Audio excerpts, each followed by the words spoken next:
Hey everyone, welcome to Life in the Valley. Today's episode we're going to be going over my 14-foot wide stern Sports Pal canoe. Hope you guys all enjoy.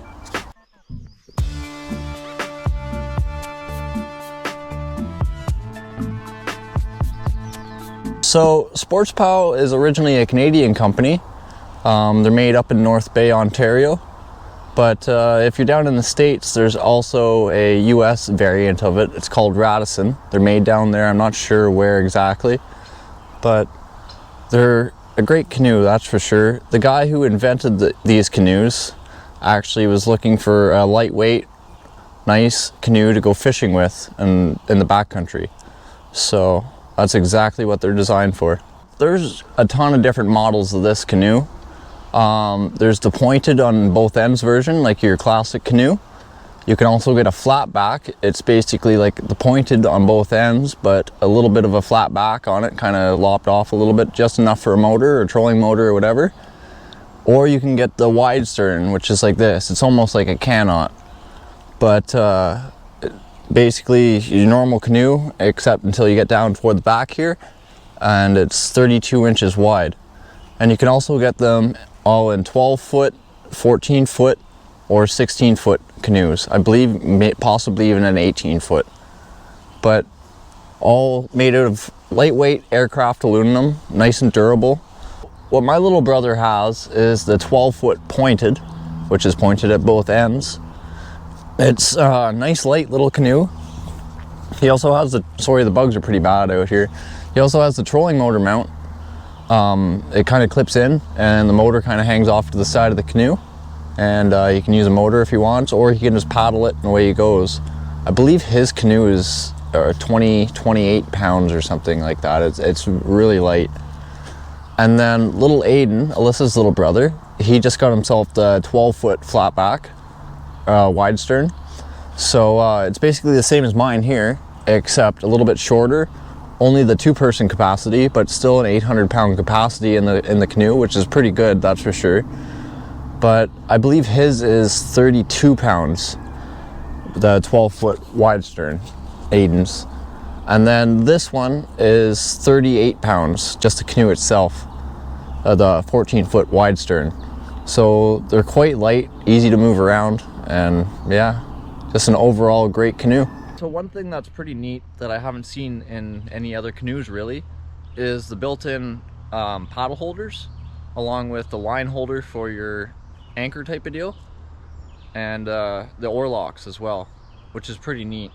I'll go ahead and show you guys all that here real quick. We'll just come up in here, and over here beside my tackle bag, you guys can see the line wrapped up in there and my anchor and all that held up in place real nice.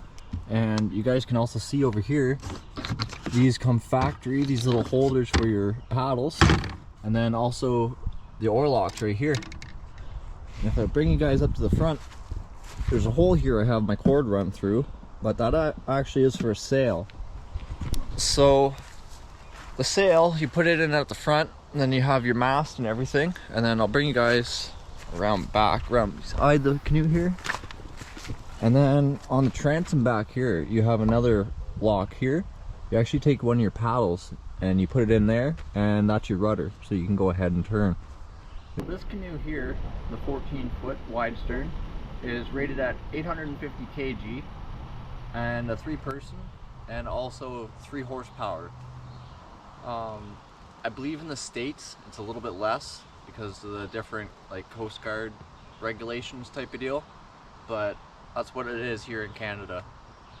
So Aiden's 12-foot is a little bit less, and Nick's is a little bit less than his, I believe. But Nick's is rated for a 2 horsepower and Aiden's is rated for a 2.5. I'll go ahead and put a couple of photos of or maybe even a clip of the different canoes in here for you real quick. Well, you guys can see all the canoes here together. So this one's mine, this is Aiden's, and then that's Nick's canoe. So they definitely can take a fair bit of weight. I've had this right loaded full of camping gear, me in the back, Alyssa in the middle, and Hank in the front, and we get up on plane and boogie along quite well. It's pretty amazing. We're all loaded up here, making our way out here to our camp spot. I'll go ahead into detail and show you guys how I have my canoe set up and why I have it set up that way. So here we go.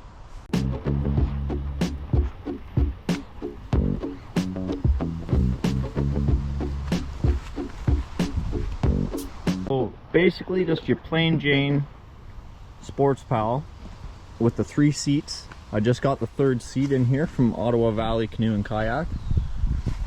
So Hank can have up front, Alyssa can have the middle, and then I can have the back. It works out great that way. So in here, we have a rod holder here for Alyssa, another rod holder there for me, because most of the time we're trolling for trout and walleyes and stuff like that. So anyway, go ahead. We got our canoe seats.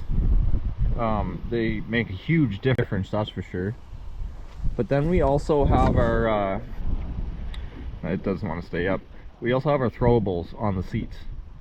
Add a little bit more cushion and a little bit more safety. They're not actually considered anything in Canada, but just a little extra peace of mind, you never know.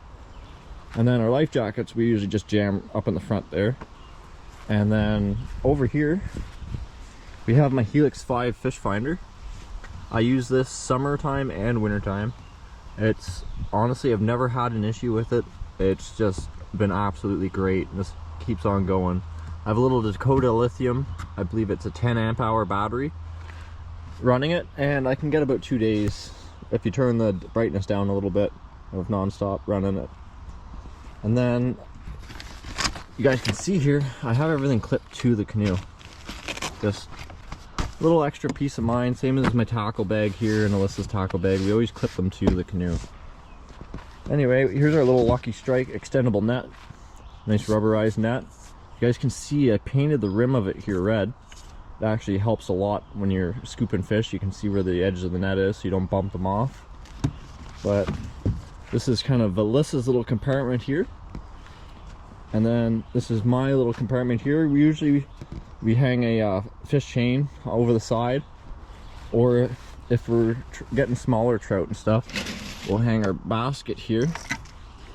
A little fish basket over the side off the stringer. Works pretty good.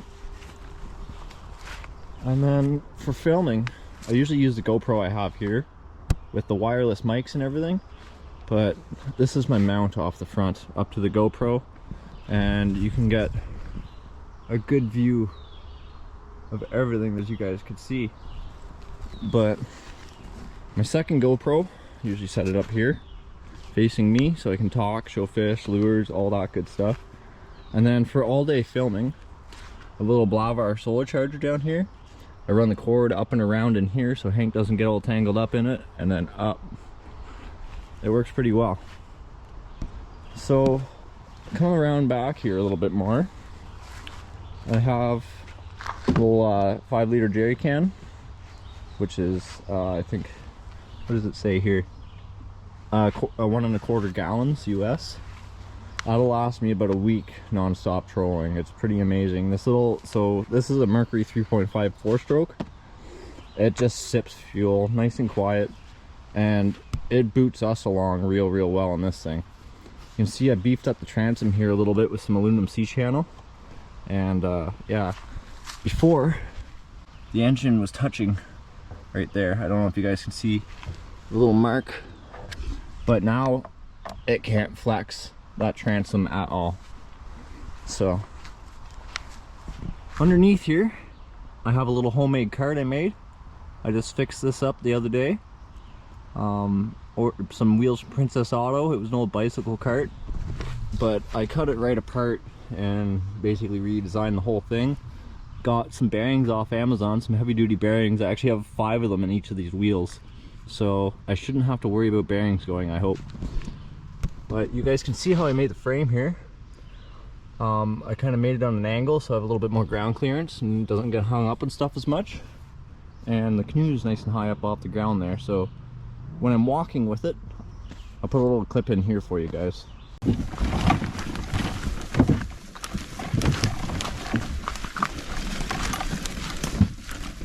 Basically, when I'm walking with it through the bush and that, it's level with me, as you guys can see there. It makes a big difference. And what I usually do too is I take everything and put it here in the back behind the axle while I try to balance it out, so it's basically weightless in the front, so all you have to do is pull. And we'll hook Hank up to the front of it, and he helps out quite a bit pulling it in. Well, one thing we're going to start doing here soon is start using planer boards.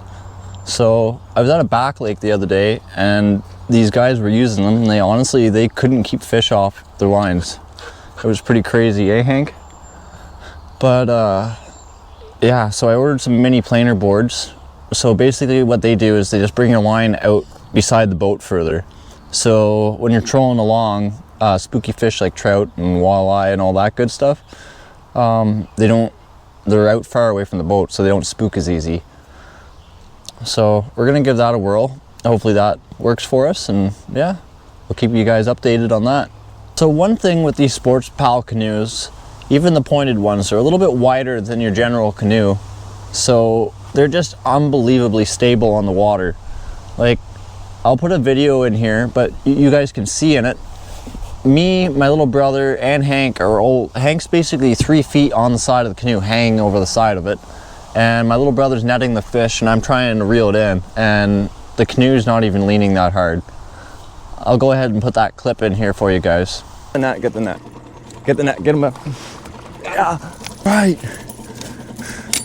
Yeah. With this little 3.5 Mercury, with me and Alyssa and Hank and our fishing gear, we can get around 22 kilometers an hour, which is pretty fast for a canoe. It's about as fast as I want to go in this. Well, I'll put a little clip of me and Alyssa, or me, Alyssa, and Hank ripping here. Beauty day out here so far.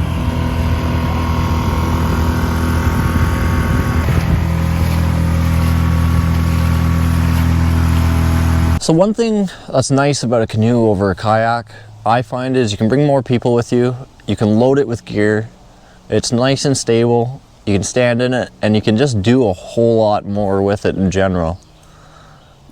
And the price point of these things, it's just, you can't beat it. They're very, very, very budget friendly canoe. So my little brother, he has a 12-foot pointed. I believe they're around $1,100 or $1,200 tax in. I got this, it had a small dent in it. I got it for $1,300 tax in, but that's roughly what the 12-foot pointeds are after tax and all that type of stuff. Aiden just got his, and yeah, it was around $1,300 tax in. But when you compare that to other canoes and kayaks, or even a small aluminum boat, it's very, very budget friendly. One reason I went with the Sports Pal canoe was my dad, when I was a little guy, he always had the 12-foot pointeds, like Nick's canoe, and my uncle had the 14-foot flatback. So it points a little bit more at the end, and you only have probably about 12 inches to put a motor on. It's kind of like a pointed at both ends, but like I said earlier, just a little bit lopped off. But we had tons of great adventures in those canoes over the years. And then about 6 years ago now, this will be my 6th season with this, I bought this brand new, and I just loved it ever since. Since I got this, Nick and Aiden have got theirs now too, and they just absolutely love theirs. It's great how there's a bunch of different models you can choose from, and they're all just light and durable and just awesome for fishing and back lake adventures, and even hunting. You can shoot out of them and they won't fall, like you won't flip. Don't have to worry about that. Let your dog jump in and out of it. It's just great. My buddy Brody actually has a 12-foot pointed at the back here for hunting, and yeah, lets his dog jump in and out of it and all that, and no worries at tipping over. In my opinion, these canoes, you just cannot beat them for fishing. They're just #1 back lake fishing canoe you could possibly find. They're lightweight, they're not tippy, they're durable, they're just, and they're budget friendly. Just great all-around canoe. And it's just even better that they're made here in Ontario. Well, I hope you guys all enjoyed the video. Please like and subscribe, And until next time, have yourselves a good one.